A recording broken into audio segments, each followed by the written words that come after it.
ناظرین السلام علیکم. میں جو وہی قمیض جو میں نے پچھلے پروگرام میں پہنی ہوئی تھی وہی آج پہن کے اور دوسری بات یہ کہ غور سے دیکھیں میری سفیدی بالوں کی بہت آ رہی ہے، اس لیے میں بال بھی نہیں رنگ کے آیا اور میک اپ بھی نہیں کیا ہوا، اس لیے شاید میری عمر آپ کو صاف نظر آ رہی ہو آج کے دن. چلو آ رہی ہے.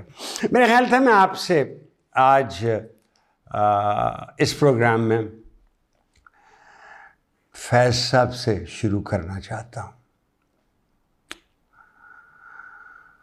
اور ان کی نظر میں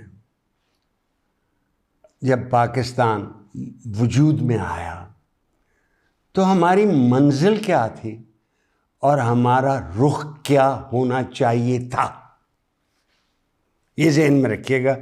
فیض صاحب کی اور فیض صاحب 4 سال 51 سے لے کے 52 سے لے کے 54 تک اور حسین شہید سہروردی ان کے وکیل تھے، یہ بھی ذہن میں رکھیے گا. اور حسین شہید سہروردی کمال آدمی تھا، وکیل بھی بہت اچھے تھے اور سیاستدان بھی بہت اچھے تھے. تو پاکستان کے بننے کے بعد انہوں نے پاکستان کے جو حکمران تھے اس وقت بھی ان کے بارے میں لمبی نظم ہے. میں ایک جگہ سے شروع کرتا ہوں اور امید کرتا ہوں کہ مجھے یاد رہے. کسی کو کچھ بھی خبر نہیں ہے کہ کدھر کو جانے کا رخ کیا تھا، نہ کوئی جادہ نہ کوئی منزل. کسی مسافر کو اب دماغ سفر نہیں ہے. یہ وقت زنجیر روز شب کی کہیں سے ٹوٹی ہوئی کڑی ہے، یہ ماتم وقت کی گھڑی ہے.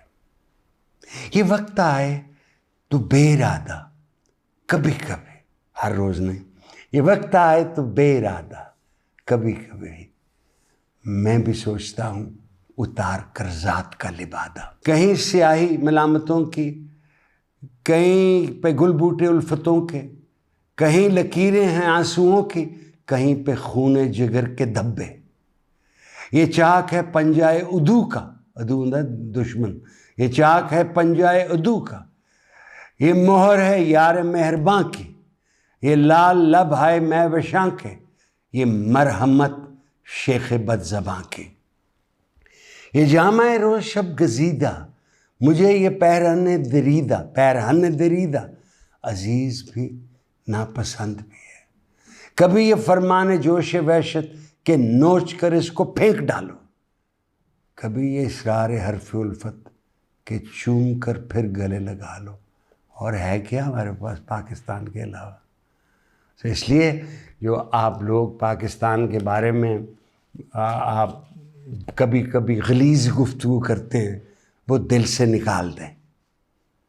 اور میں قائد اعظم رحمۃ اللہ علیہ کو جو جتنا میں نے ان کے بارے میں پڑھا ہے، وہ جو اس قسم کی حکومت جو ایران میں وہ بالکل نہیں چاہتے تھے. تھیوکریٹک کلیریکل گورنمنٹ، کلیرکس کی، مولویوں کی حکومت نہیں چاہتے تھے. لبرل ڈیموکریٹک پاکستان، سب کو برابری، لبرل ڈیموکریٹک پاکستان. اور مائنارٹیز کو ان کا دھیان رکھیں آپ نے. اقلیتیں جو ہیں یہ بالکل نہ ان سے سلوک ایسے ماروا سلوک نہ کریں. They are your responsibility to do so. تو وہ اس طرف شاید ہم نہ جا سکے. اب مجھے بے شمار میسیج آتے ہیں کہ جی ابھی حال ہی میں کیا ہوا ہے. اور بھائی ہمیں انفارمیشن ہوتی نہیں اور ہم اپنے مفروضے بنانے شروع کر دیتے ہیں. اور میں سوشل میڈیا کے خلاف ہوں، بالکل خلاف ہوں. جو خیال میں آتا ہے آپ بکنا شروع کر دیتے ہیں اور پھر ٹچ کر کے بھیجتے رہتے ہیں. اور میں ان کے بھی خلاف ہوں. اور وہ سن لیں جو مجھے ای میلیں بھیجتے رہتے ہیں، واٹس ایپ بھیجتے رہتے ہیں. ای میل تو میں نہیں دیتا ہوں، ای میل تو بچے کا ہی پڑا ہوا ہے. بھائی وہاں بیٹھ کے آپ باتیں کرتے ہیں ملک سے باہر. اتنی خارش ہے تو آ جائیں نا ادھر، آ کے کریں جو آپ کرنا چاہتے ہیں. تو دیکھ لیتے ہیں نا جی آپ کے کتنا حوصلہ ہے. ٹھیک ہے، تو وہ آپ یہ نہ کریں، یہ نہ کریں۔ رضوان بٹ صاحب، آپ یونائٹڈ کنگڈم میں، انگلستان میں ہیں، آپ کہتے ہیں کہ inform people about the benefits of being United, متحد ان پاکستان۔ ٹھیک ہے، نہیں لگا ہوا یونٹی فیتھ ڈسپلن۔ آج سے میں آ رہا تھا پنڈی سے، تو فیتھ یونٹی ڈسپلن، بھائی یونٹی پہلے کو یا فیتھ کو پہلے کو فرق کیا پڑتا ہے قائد اعظم کے لفظ سے۔ پھر آپ کہتے ہیں کہ جو ملک سے باہر ہیں پاکستانی، وہ اپنا کردار کیسے ادا کر سکتے ہیں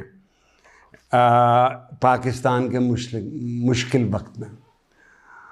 اور تیسرا ہے کہ جو بیشتر ہیں ڈائسپورا، جسے انگریزی میں کہتے ہیں، پاکستانیوں کا، وہ do not trust the current system. جو موجودہ طریقہ حکومت ہے پاکستان میں، اس پہ ان کو اعتبار نہیں ہے۔ اچھا بھائی، اور بھائی نہیں تو پھر کیوں پوچھتے ہیں آپ کہ آپ کیا کر سکتے ہیں پاکستان کے لیے؟ اگر آپ کو اعتماد ہی نہیں ہے تو کدھر سے آنی ہے حکومت؟ آسمان سے آنی ہے؟ نیپال سے پکڑ کے لانی ہے؟ افغانستان والی لانی ہے؟ ایران والی لانی ہے؟ آپ بتائیں نا۔ آپ دیکھ رہے ہیں خرم کیا ہو رہا ہے ٹرائبل ایریاز میں، شیعہ سنیوں کے فسادات، کتنے لوگ مارے جا رہے ہیں۔ بلوچستان میں کیا ہو رہا ہے، بسیں کھڑی کر کے مارے گئے ہیں لوگ۔ کون ان کا مقابلہ؟ آپ کر رہے ہیں، میں کر رہا ہوں۔ یہاں یہ جو بچہ بیٹھا ہوا ہے، ایک آج اور بھی آیا ہوا ہے جو آگے سے پتلا ہوا ہے تھوڑا سا، کوئی 2 چھٹانکے آپ کا وزن کم ہے، میں یقین سے کہہ سکتا ہوں۔ تو بھائی افواج پاکستان نہیں کرنا نا۔ کون کرتا ہے؟ کون مقابلے کرتا ہے ان سے؟ آپ کرتے ہیں، میں کرتا ہوں، عوام کرتی ہے۔ عوام کا کیا ہے؟ ایک لٹیرا آیا ہے، اس کو پکڑ کے مار کے اس کو پڑکاس دیا۔ ہم وہی کرتے ہیں نا، افواج کرتی ہے نا۔ اگر آپ کو افواج پاکستان پہ یقین نہیں ہے تو آپ کیا کریں گے؟ نہیں، کیا آپ چاہتے ہیں بنگلہ دیش والا، جو بنگلہ دیش کی خبر ہے کہ انہوں نے بریگیڈیئر سے اوپر سب عہدے ختم کر دیے، اور انہوں نے یہ کہا کہ آپ کا کام صرف حفاظت کرنا ہے سرحدوں کا۔ اچھا بھائی، تو پھر بنگالی بنے نا۔ آپ کو پتہ ہے پارٹیشن سے پہلے کتنی دفعہ قحط آئی ہے اس علاقے میں؟ آپ کو پتہ ہے کہ نہیں پتہ؟ آپ پڑھیں نا، یہ جو 1940 کی ریزولوشن ہم بہت جس پہ زور دیتے ہیں، اس میں کیا لفظ ہیں؟ Autonomous states. ذہن آیا؟ یاد آیا کہ نہیں آیا؟ اور وہ پھر تبدیل کیا گیا 46 میں۔ اور جو ہم پنجاب سے جو ہمارا تعلق ہے، اور جو ہم یونینسٹ پارٹی تھی پنجاب میں، ہندوؤں کی، سکھوں کی اور مسلمانوں کی، امیروں کی۔ اور لوٹک رسی پہلی خضرت یادٹوانہ نے کی تھی، جوائنٹ دی مسلم لیگ۔ پتہ ہے وعدہ کیا تاریخ کے مطابق انہیں وعدہ کیا لے کہ قائد اعظم رحمۃ اللہ علیہ پنجاب میں لینڈ ریفارمز، زمینوں کے بارے میں کچھ نہیں کہیں گے، کیونکہ بے شمار جاگیریں، بے شمار سینکڑوں کے حساب سے ایکڑ ہیں ان کے پاس، وہ نہیں کریں گے۔ اور یہ جو وڈیرا سسٹم ہے نا، یہ صرف زمین کے ساتھ نہیں ہے، یہ شہروں میں بھی ایٹیچیوڈ ہے یہ وڈیرے کا، وہ کمی کا، کمتر ہے۔ یہ کمی اور کم آتے ہیں، موچی ہے، یہ تیلی ہے، یعنی جو آپ کی پروفیشن ہے اس سے آپ کا اسٹیٹس ہوتا ہے۔ یہ بلوچیوں میں اور پٹھانوں میں نہیں ہے۔ وہ ساتھ بیٹھے گا سردار، جان دے دے گا، کمی نہیں ہے اس کا۔ یہ کمین ہم نے بنائے ہوئے ہیں۔ آلرائٹ، اچھا جی، آپ یہ کہتے ہیں کہ ہم یونائٹڈ رہیں، جڑے ہوئے رہیں۔ یہ تو بڑی پرانی کہانی کہ ایک لکڑی لو، اس میں 5-10 بال مار دو، پھر اسے توڑ کے دیکھو تو توڑنا مشکل ہے۔ آپ یہ فرمائیں وہ سریش یا گلو یا گوند وہ کون سی ہے جو ہم ملیں، ہر پاکستانی میں ملنا شروع کر دیں اور ہم متحد ہو جائیں؟ نا امریکہ بھی تو چل رہا ہے نا، ریزر تھن میجورٹی سے ٹرمپ جیتے ہیں، ریزر تھن چل رہا ہے نا۔ تو یہ متحد، یار یہ متحد کیسے ہوتے ہیں یہ مجھے نہیں پتا ہے۔ آپ کو پتہ ہے گھر میں بچے پیدا ہوتے ہیں 3-4، ان سب کی شخصیت مختلف ہوتی ہے، اور اگر آپ دیوانی مقدمے کریں، جھگڑے ہو رہے ہیں کزنز کے، بھائیوں کے، بہنوں کو حصہ نہیں دینا زمین میں۔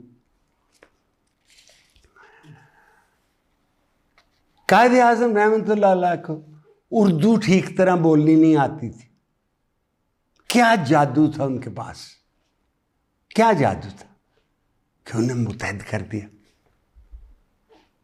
اور ایک پاکستان لے کے دے دیا۔ میں نے ایک دفعہ کہا تھا نا کہ میں نے آپ سے جب بتایا تھا کہ ماؤنٹ بیٹن نے کہا تھا کہ جناح از سو obsessed with Pakistan that if I give him a stable استبل دوں اور اس پہ پاکستان ہے، he will have no choice but to accept it۔ اور اگر آپ تاریخ پڑھیں تو ایک سٹیج پہ قائد اعظم رحمۃ اللہ علیہ نے یہ بھی کہا تھا کہ ہمیں لینڈ کوریڈور دے 1000 میل کا through India to go to East Pakistan. تو سیاست میں جو ہم خواہشیں ہوتی ہیں وہ شاید ہماری پوری نہیں ہوتی ہیں۔ آپ کس کو ٹرسٹ کرتے ہیں؟ عدالت عظمیٰ کو ٹرسٹ کرتے؟ سپریم کورٹ کو ٹرسٹ کرتے؟ بھائی انہوں نے ایک چیف جسٹس نے کہا جی فنڈ دیں، فنڈ دیے گئے، میں نے بھی 40 لاکھ روپے اس میں جمع کرائے۔ ایک اور چیف جسٹس صاحب نے بینچ بٹھا کے وہ پیسے حکومت کو دے دیے، جس حکومت کا آپ پہ اعتماد نہیں۔ اور بھائی کہاں سے لائیں وہ حکومت نا جس پہ آپ کا اعتماد ہو؟ یہ نہیں ہو سکتا کہ جو بھی حکومت آئے 100% لوگ ان کے ساتھ ہوں، یہ نہیں ہوتا، کسی جگہ نہیں ہوتا۔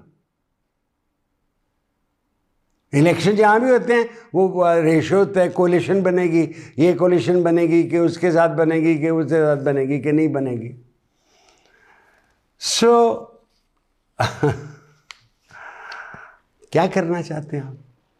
میں آپ کو بتاتا ہوں۔ کرنا چاہتے ہیں نا، آپ مہم شروع کریں جو ایک دور حکومت میں جو پی ٹی اے ہیڈ کرتی ہوئی تھی، ہمیں ڈالر بھیجیں اس انٹرسٹ پہ جو آپ کو وہاں ملتا ہے، اور کہیں 3 سال کے لیے آپ کے ہیں، ہم واپس نہیں لیں گے۔ تو پھر کتنے کھا جائے گی یار حکومت، کتنے کھا جائے گی، کتنے کھا۔ میں ایک بہت امیر آدمی ہیں اس شہر کے، ان کی طرف کھانا کھانے گیا تھا، تو وہ بول کم سکتے ہیں اب، تو معتبر آدمی ہیں، تو انہوں نے اشارتاً کہا، میں نے ان سے پوچھا ان کے ساتھ بیٹھے تھے کہ کیا فرما رہے ہیں، تو انہوں نے کہا جی کہ ملک سے ڈالر ہی جا رہے ہیں باہر۔ آلرائٹ، تو اب پھر آپ ریورس کریں نا اس کو، آپ کے پاس ڈالر ہیں تو دیں نا، اور گارنٹی لیں سپریم کورٹ سے کہ اس پہ ریٹ آف انٹرسٹ، سود وہی ہوگا جو آپ کو وہاں ملتا ہے۔ اور اگر آپ کا دل بڑا ہے اور آپ کے دل میں آگ اور جگر چھلنی ہوا ہے پاکستان کے بارے میں سوچ کے، کو جی بلا سود دے رہے ہیں، guarantee they supreme court of Pakistan کہ ہمیں 3 سال کے بعد واپس آئے گا، تو بیٹا وہاں بیٹھ کے سوال کرنے بڑے آسان ہیں، کچھ عمل کرنے پہ وہ زبانی کلامی۔ وہ میں نے ایک دفعہ کہا تھا، میں پھر کہوں تو لوگ خفائی نہ ہو جائیں. ڈاکٹر غیث فرعون ہوتے تھے جن کی Attock oil company, Pakistan oil fields, Attock cement company. انہوں نے مجھے کہا نعیم یو آر این انشاءاللہ ماشاء اللہ پیپل. میں نے کہا جی آئی ڈونٹ انڈرسٹینڈ سر. کہتے ہیں کہ جب ایک عربی کہتا ہے انشاءاللہ اس کا مطلب ہوتا ہے شاید، پرہیپس. اور جب آپ اسے کوئی پرپوزل دیں یا کوئی یہ میں کام کرنا چاہتا ہوں جس میں وہ پیسے ڈالیں اور عربی کے ماشاءاللہ ماشاءاللہ، اس کا مطلب ہے یہ نہیں میں نے کرنا. سو ہم سب کچھ اللہ پہ ہی ڈال دیں گے، وہ کرے. چونکہ ہم مسلمان ہیں وہ کرے. وہ تو جو اسرائیلیز ہیں وہ کہتے ہیں we are the chosen people. سو یہ نہ کریں. آپ رب العزت سے سارے کام نہ کروائیں. ان کا وعدہ ہے برکت ڈالنے کا. کام ہم نے کرنے ہیں، برکت انہوں نے ڈالنی ہے. میرے خیال جی کافی وقت ہو گیا، آپ مزید مجھے سہ نہیں سکیں گے. میں نے اسی قمیض میں تو اگلا پروگرام بھی ریکارڈ کرنا ہے. اجازت چاہتا ہوں جی. اللہ حافظ.